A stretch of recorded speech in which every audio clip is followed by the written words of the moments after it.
the reason for the separation between men and women, especially in Friday noon prayer, both theoretically and in actual practice? Is it clear? The question is why there is a gender separation. There is so much projection going on in the West about these gender issues. I think often people take their 21st century liberal, progressive, feminist, post-enlightenment lenses and cultural baggage. They go and judge a completely different civilization, grew up in a completely different socioeconomic background.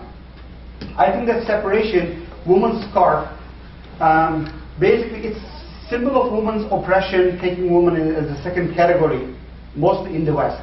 And people immediately project or assume that that's absolutely the case.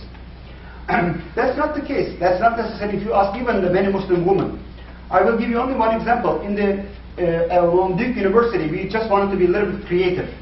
There is religiously no requirement that women will be at the back and men will be in the front. Mostly these are done according to availability of the physical space. We had a much bigger prayer room at Duke University, and we said women will be on the left and men will be on the right. And that was absolutely fine. There are so many mosques in the Muslim world. The biggest mosque in Jakarta, Indonesia. Do we have anybody from Indonesia? Nope. Well, the largest independent Muslim country, which is not represented here. I lived in Malaysia 3 years, so I will honorably represent that. The Islamic principle of asking modesty, the Islamic principle of, in the house of worship, being a little bit more careful about opposite gender interactions, these are religious requirements. But how ultimately these religious teachings, ethical, moral suggestions put into practice is basically shaped by the culture. Shaped by different cultures. You will see many, many different practices. If you go to the Middle East, it's a whole different question. If you go to China, more than 50% of the Chinese mosque caretakers and imams are women. If you go to Malaysia, it's a matriarchal society. In that matriarchal society, those gender separation mean nothing, because most of the leadership in the mosque, in the religious communities, are done by the women as well. So people mix culture and religion in that aspect. So I remember you discussing this with one of your colleagues in an interview, and you had said they were talking about Sharia law. So do you feel that a lot of these women's issues might be related to cultural, more local situations? Well, anything about Islam these days, you will have to explain to people what it is not first and what it is. The issue of women, as we were just joking, since I came to the United States, it's always in top 3 questions. People are asking about this obedient, submissive, miserable Muslim woman. I have yet to meet one. The ones in my life, my daughter, my wife, and they pretty much run the show. You know, I even in times want to form the men version of feminism for Muslims. And they're so strong and they run the show. In a way, that categorical belief, somehow this society basically believes that Muslim women are oppressed, voiceless. Anybody who thinks that, please have a 15-minute conversation with my wife, or the Muslims in this room. Then you will have an understand. That belief needs to be challenged. But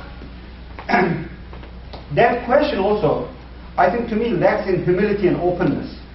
Unfortunately, there's the otherization of the Muslim societies. As if in this society, the real problem is not Islam or Christianity. The real problem when it comes to women issues is patriarchy, misogyny, man domination.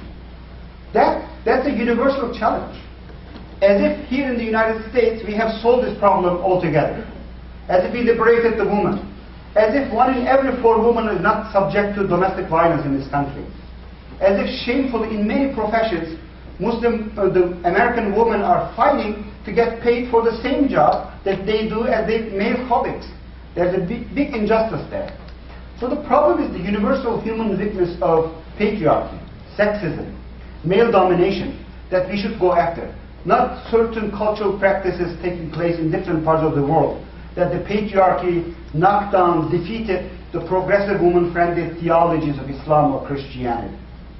Could you imagine a Muslim family in which the husband looks after the children and the wife goes to work? There are so many examples of it. So many. I know dozens of it. My wife is a pediatric oncology nurse. There are certain periods of her work I basically stay at home and take care of the children. I do most of the cooking when she has long rotations and on calls and etc. But I know in tradition, of course, that wasn't the case. That wasn't the case universally, all over the world. Men brought money and bread, and women took care of the house. But those dynamics have been changing significantly. I know dozens of Muslim families where the income of the woman is so lucrative that she keeps working and the husband quits his job and take care of the children and take care of the house. And there is nothing religiously absurd or un-Islamic or anything in violation of any of the teachings of Islam. Absolutely, that's not the case. Yeah.